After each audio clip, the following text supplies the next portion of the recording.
President Reagan has now set in motion a program of research and development for futuristic weapons to defend this country from incoming nuclear missiles.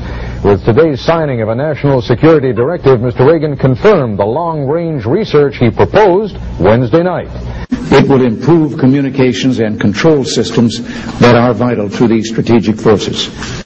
Applications discussed in the patents included destroying missiles. Communications, control, and disruption were included.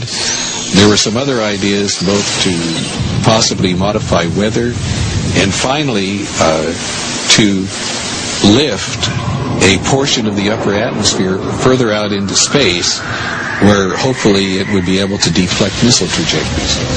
Zap incoming missiles, disrupt global communications, and engineer the weather. What does HAARP do? HAARP is a large antenna where we beam radio frequency energy up into the upper atmosphere, and we create on a small scale what the sun normally does. HAARP uses 1 billion watts beamed straight into the ionosphere for experiments. Picture these strings on the piano as layers of the earth. Each one has its own frequency. What we used to do is beam radio waves into the ground, and it would vibrate any strings that were present in the ground. We might get a sound back like, and we'd say, that's natural gas. We might get a sound back like, and we say that's crude oil. We were able to identify each frequency. We accomplished this with just 30 watts of radio power. If you do this with 1 billion watts, the vibrations are so violent that the entire piano would shake. In fact, the whole house would shake. In fact, the vibrations could be so severe underground that could even cause an earthquake. Los Angeles Times on April 21st, you said that you told the Associated Press that the American government has created weather tampering techniques so that the New World Order will be able to starve millions of Americans and control the rest.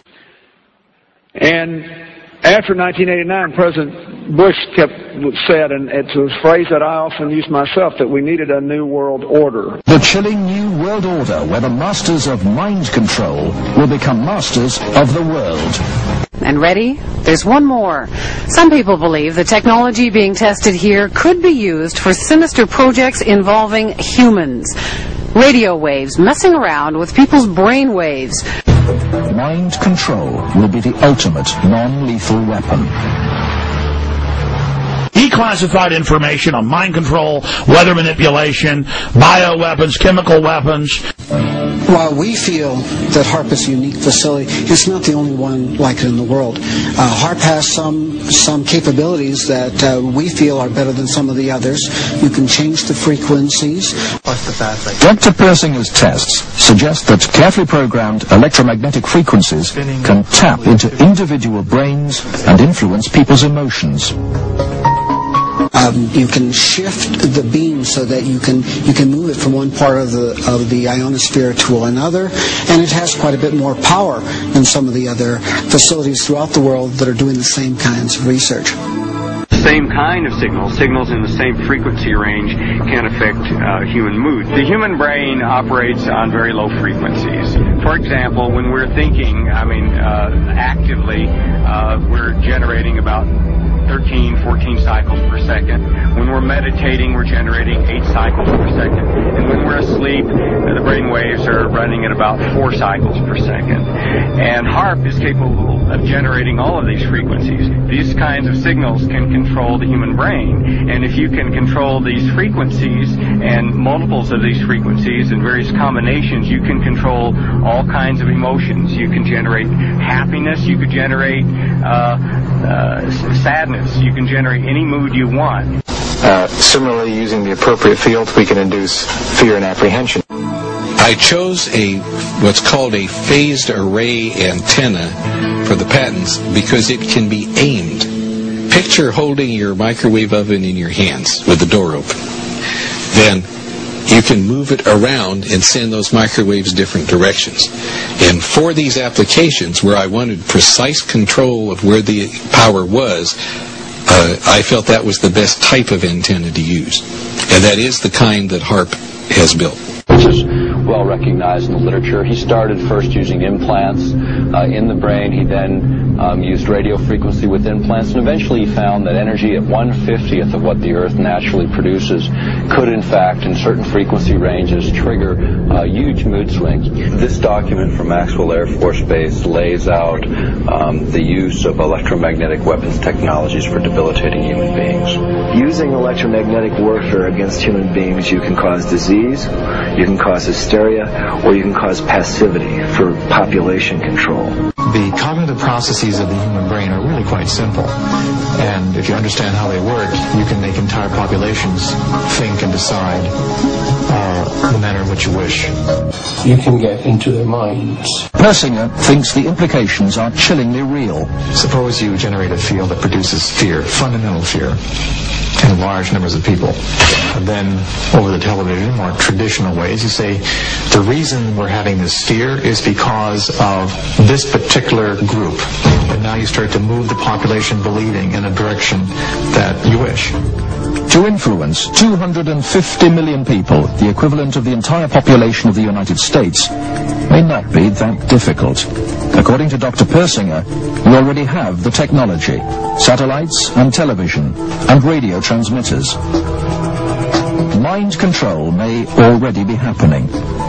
We know the mysterious PSYOPs plane can beam persuasive sounds and pictures into people's television sets. Will it someday beam disturbing frequencies directly into the mind?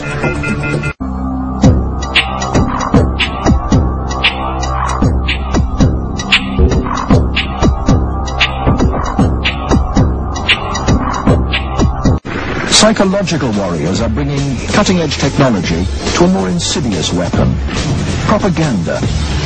We're moving toward third wave modes of warfare, which apply information, knowledge, intelligence, strategy, deception, media, the use of the media for managing the perception There are certain cities that now have required all the new towers that are being built to be disguised. Andrew Messing is the president of Larson Camouflage, a company that builds cell phone towers in a wide variety of disguises, from palm trees to water towers to flagpoles. This is one of our saguaro cacti that's going up to the Phoenix area, and the antennas are concealed inside. They're extremely realistic. People drive by them all the time and they think they're real cacti. Cell antennas are also being hidden inside all kinds of architecture, like clock towers and fake chimneys. Any cell phone, yours included, can be pinpointed, even if you never make a call. Cell phone users beware, Big Brother may be listening. The Federal Bureau of Investigation can now hear everything you say, even when the cell phone is turned off. I know it sounds kind of out there, but using your phone's tracking device, authorities can now activate the microphone inside the dreaded thing, allowing them to eavesdrop on you and your conversations. We can go one stage further if you like. We can put them inside the brain. Here are human nerve cells growing onto the surface of an RFID type chip. Human brain cells don't need to be taught to do this. They are genetically programmed to work with computers. In fact, they love computers. Here's an example. Here is a chip. There's the chip. You put the brain tissue on and it organizes itself. The brain cells work their way in and they start communicating with each other and with the brain of the PC. Could you ever really put enough electrodes into the brain to understand these signals in a meaningful way? In your time, no. In my time, yes. You begin to lose your individuality. You will be evolving into a rather different social entity. How do you push the electrode to the brain? So what you do is you actually send a certain number of them. You have a bundle, and then the bundle would be, the nanowires would be allowed to float into the bloodstream until they can go no further. Like it or not, though, the brain-computer interface is coming along pretty quickly. And once you figure out how to get a single electrode to accurately record brain signals, it's not too hard to get thousands to work.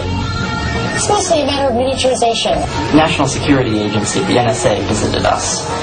And these guys they sort of have a mystique being members of the intelligence community.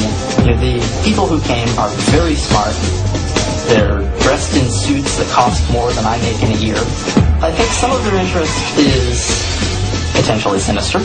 Large segments of our citizens believe that the United Nations is taking over whole blocks of counties in Kentucky and Tennessee. Yeah. And some of them, they believe that we're going to the concentration camp and they're going to give our army to Russia and all that baloney. The issue is we live in an interdependent world. We have to cooperate with people. We're better off than we do. We're better off with NATO. We're better off with the United Nations. Any attempt to achieve world order before that time must be the work of the devil. Well, join me. And I'm glad to sit here at the right hand of Satan.